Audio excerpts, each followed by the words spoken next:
the City Mayor of Quezon City.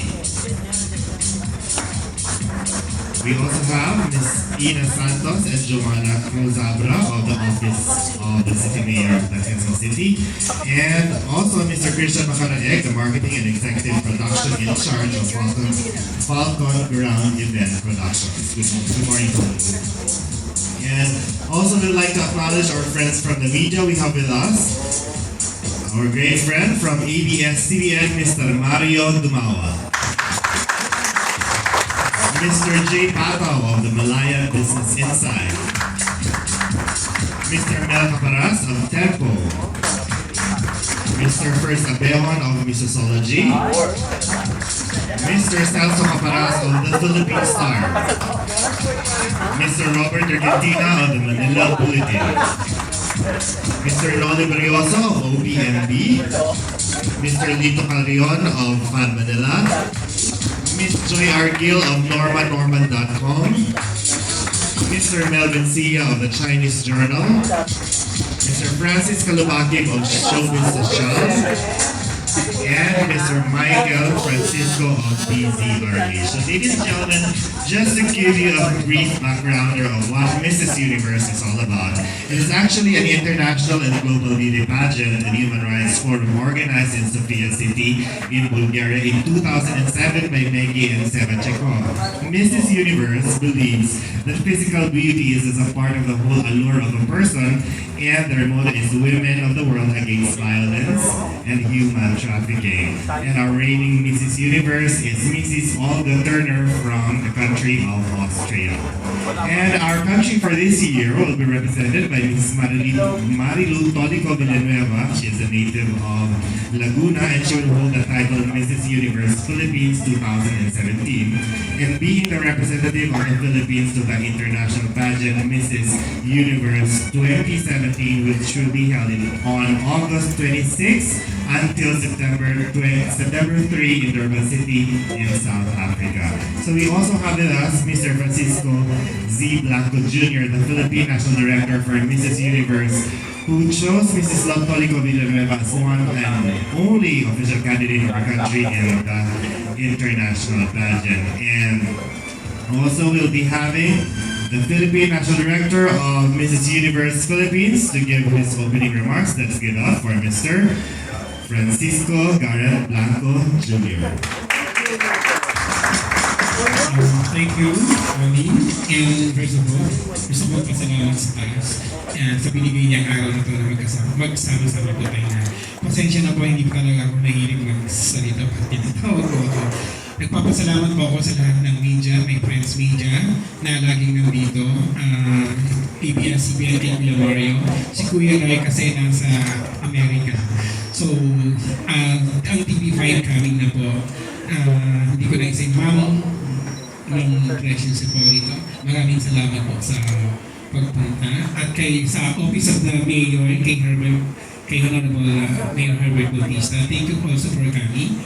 And sa family ni Lot, and lahat ng friends ko na sumusuporta kaya meron akong, this is a mini press con lang po talaga, hindi po ito yung malaking press con to meet and greet lang po para I formally announce my Mrs. Universe 2017 si Marilu Tolico Villanueva. Palakpakan po natin siya. And of course, I would like to acknowledge my good friend, of course my neighbor, si Mrs. Universe 2011, si Mrs. Ellen Noche Tamari. She's a businesswoman. And nakakata po ng nilalaban ko sa Mrs. Universe ay nakakakuha ng award. Nakakuha po siya ng 2 award. And ang ating honorable Vice Mayor ng Poland, Mrs. Universe 2015, actually she's coming on the way then. At saka yung Mrs. Universe 2016, si Jenny Tito, she's coming din po. And of course, gusto kong pasalamatan si Mrs. Hevelyn Escudero Tamayo. She is Mrs. Universe 2014 because hindi po talaga ako ang unang national director ng Actually, the story is she is the Philippine National Director since 2010. And she competed on 2014 sabi niya sa akin, na ibibigay ko sa iyo ang franchise ng Mrs. Universe because ako ang lalaban ng Mrs. Universe 2014. Pangit naman daw, tignan na siya ang lalaban, magko-compete ng Mrs. Universe. Eh, siya rin ang national director. So sabi niya, wala akong pwedeng pagbigyan ng franchise kundi ikaw. And I'm very thankful na sa akin na inuwi. Nagpapasalamat ako kay Mrs. Emily Escudero Tamayo. Friend, pakiparating. Hindi po siya makakarating siguro kasi busy din po siyang tao. Maraming salamat, Emily. At sa lahat ng hindi ko pa nabanggit na press dyan, alam ko mamaya isa-isa ulit kayo ni Onin. Kuya Mario, wala ka kanina, maraming salamat. Isang tawag ko lang, andyan ka, nakasuporta. Maraming salamat. And now I will formally announce Mrs. Universe 2017, Ms. Marilu Toledo.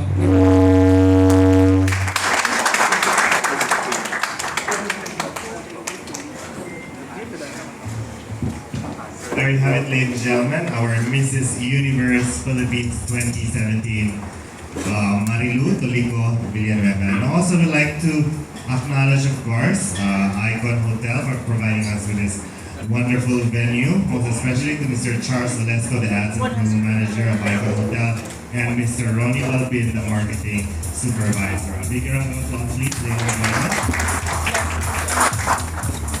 And before we talk to our Mrs. Universe Philippines 2017, allow me to invite here with me Miss Erilyn Umali, the Noche Tumali rather, the Vice President of Malayan Bank and the owner of Mary Kay Products and Cosmetics. She is also the Mrs. Universe Philippines 2011 to give her special message to, of course, her good friend, Mrs. Marilyn Tolico.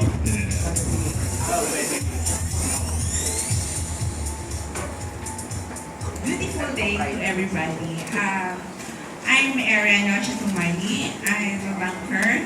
And because of my good friend Garrett since elementary days, natupad yung dream ko as become a beauty queen. So, I'm here now to give a short tips. Tama ba yun? So, nag-join ako ng 2011 sa Sophia Bulgaria ako na lumaban. So, ang pagiging beauty queen is career. Kasi before, ang akala ko pagandahan lang yan. So, yung nag-join ako ng 2011, which is Mrs. So, ang pinaka-criteria nila is happily married, may family ka of course, and you are successful for your own, hindi ito sa husband mo or sa family mo, and you have a good community service in your country. And nakita ko kaya nakuha ko yung Mrs. Universe Limited doon, which is yun yung pangalan ng organization sa Sophia Bulgaria, may Aris, Miss Maggie.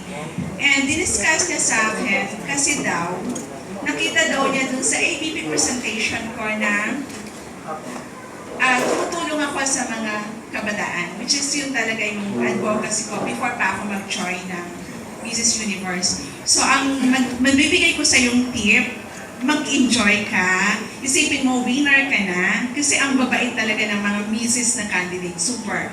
And then, kailangan mapakita mo sa kanila na hindi ka lumaban dahil maganda ka, dahil sexy ka. Lumaban ka is para ipakita mo sa kanila na may ginagawa ka maganda sa country mo, na tinutulungan mo yung mga kababayan mo. Kasi yun ang nakikita kong pinaka-importante sa kanila. And syempre yung cut, walang mo and everything, the usual. Pero ang pinaka-basis kasi nila, kasi puro mga career and businesswoman talaga ang nakikita kong candidates. So good luck. Winner ka na sa amin, syempre. At saka, ang prayer namin ay para sa'yo. So, mga kababayan, lahat na nandito, pagdasal po natin ang ating representative. Mabuhay ang Pilipinas and mabuhay ang Africa. Thank you. Thank you. Once again, that was Mrs. Erilyn Noche Tumalia, or Mrs. Universe Philippines 2011. At this point, I'll be talking to our very beautiful lady here. Of course, first of all, I'd like to congratulate you, and I wish you lots of luck for your competition in South Africa. Okay. But of course, I know that you have so many friends to thank for, so I'll be giving you the floor para makapagpasalamat sa kanila. Thank you. Thank you very much, Mr. Manin. Yes, well, first of all, I would like to thank everyone for being here, for sharing this special moment with me. And I'm very, very happy that all of my friends, not all, but, well, most of my special friends are here. Thank you very much. Thank you for your support and your love and care. Thank you. So, and most especially for our National Director, Mr. Karet Laco. Thank you very much, Nai, for giving me this opportunity to represent the country. Because this is not just a pageant, as Miss Erin has mentioned. So, it is all about your passion. It's all about